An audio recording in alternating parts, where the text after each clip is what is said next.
할렐루야, 좋은 아침입니다. 오늘도 하나님께서 우리에게 귀한 하루 주셨습니다. 말씀을 통해 우리에게 주신 하루 그 걸음을 함께 주님과 동행하시며 승리하시죠. 오늘 함께 나눌 말씀은 욥기 38장 1절에서 11절 그리고 42장 1절에서 6절입니다. 그때 여호와께서 폭풍우 가운데서 욥에게 말씀하여 이르시되 무지한 말로 생각을 어둡게 하는 자가 누구냐? 너는 대장부처럼 허리를 묶고 내가 네게 묻는 것을 대답할지니라. 내가 땅의 기초를 놓을 때 내가 어디 있었느냐? 내가 깨달아 알았거든 말할지니라. 누가 그것의 도량법을 정하였는지, 누가 그 줄을 그것의 위에 띄었는지 내가 아느냐? 그것들의 주추는 무엇 위에 세웠으며 그 모퉁이 돌을 누가 놓았느냐? 그때 새벽별들이 기뻐 노래하며 하늘의 아들들이 다 기뻐 소리를 질렀느니라. 바다가 그 모태에서 터져 나올 때 문으로 그것을 가둔 자가 누구냐? 그때 내가 구름으로 그 옷을 만들고 흑암으로 그 강보를 만들고 한계를 정하여 문빗장을 지르고 이르기를 내가 여기까지 오고 더 넘어오지 못하리니 내 높은 파도가 여기서 그칠지니라 하였노라. 욥이 하나님께 대답하여 이르되 주께서는 못하실 일이 없사오며 무슨 계획이든지 못 이룰 것이 없는 줄 아오니 무지한 말로 이치를 가리는 자가 누구니이까? 나는 깨닫지도 못한 일을 말하였고 스스로 알 수도 없고 헤아리기도 어려운 일을 말하였나이다. 내가 말하겠사오니 주는 들으시고 내가 주께 묻겠사오니 주여 내게 알게 하옵소서. 내가 주께 대하여 귀로 듣기만 하였사오나 이제는 눈으로 주를 배웁나이다. 그러므로 내가 스스로 거두어드리고 티끌과 제 가운데서 회개하나이다. 아멘. 욥이 세 친구 앞에서 자신의 고난이 죄 때문이 아님을 고백하면서도 역설적으로 하나님을 고소하게 되는 그런 상황 가운데 있었다는 것을 지난 시간 동안 우리가 말씀을 통해 함께 묵상했습니다. 자신의 무죄를 강조하다 보니 그것이 하나님의 공의를 흔들어버리는 그러한 공식이 되었다라고도 말씀을 드렸죠. 그래서 엘리후의 직언대로 욥기 36장에 보면 분냄을 넘어 악으로 치우치는 상황을 이 욥이 선택하려 한 것입니다. 그래서 오늘 읽을 38장부터 하나님께서 엘리후를 이어서 직접 욥과 마주치신 것입니다.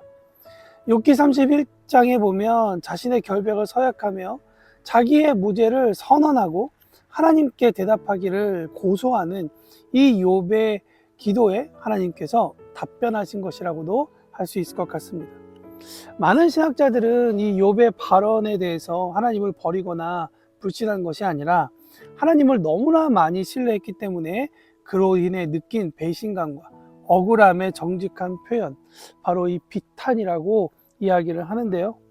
욥은 하나님을 원망하면서도 역설적으로 자신의 억울함을 풀고 구원해 줄 이 또한 하나님밖에 없음을 그는 고백하고 있는 것입니다. 그러나 이것이 욥의 한계를 또한 동시에 드러내는 사건이었죠. 그가 아는 하나님, 그 자기의 지혜와 자기의 이해 안에서 하나님을 이해하려고 했다는 것입니다. 그러니 창조물이 창조주를 이해하고 그 넘어서 그의 생각을 읽으려고 하다 보니 이해되지 않은 것들이 너무나 많아 하나님 앞에 비탄하게 된 것입니다. 자신의 이해 한계 안에서 하나님을 담으려 했고 현재라는 시간에 갇혀있는 이 한계에 있는 욥이 영원하신 하나님을 재단하려고 한 것이죠. 하나님의 하신 일에 대해서 충분한 이해가 있다라고 생각했지만 그는 하나님의 일부도 사실 다 이해하지 못했습니다. 오늘 하나님께서 그 이야기를 38장부터 42장까지 계속 그 이야기를 욥에게 말씀하시는 것이죠. 하나님이 하신 일에 대해서 충분한 이해가 있다고 생각했던 그에게 하나님께서 어떤 분이신지를 이야기하고 있는 것입니다.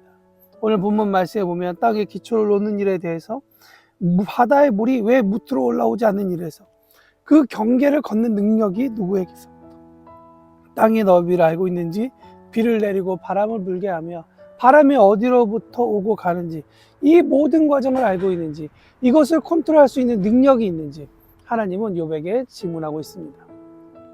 하나님의 이 거대하심 앞에서 욥이 마침내 자기가 어떤 존재인지를 발견하게 됩니다. 그리고 나니 하나님의 크심을 만나 부딪혔기에 그가 하나님에 대해서 충분히 이해하고 자기가 충분히 의인이라고 했던 모든 것들이 이것이 나의 교만이었구나 라는 것을 또한 알게 되고, 동시에 자기의 지식과 자기의 이해의 자금도 발견하게 된 것입니다.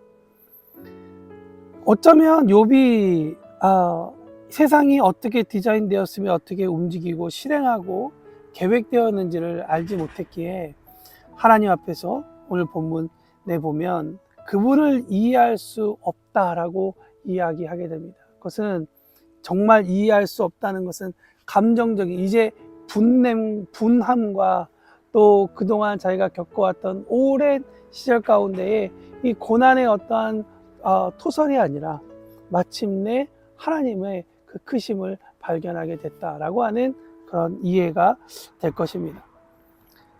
수많은 질문들과 자신의 한계를 자신보다 크신 하나님을 만나게 됨으로써 비로소 욥은 자신의 깨달음의 한계를 인정할 수밖에 없었다라는 것이 오늘 욥기 42장 5절에 고백하고 있는 것입니다.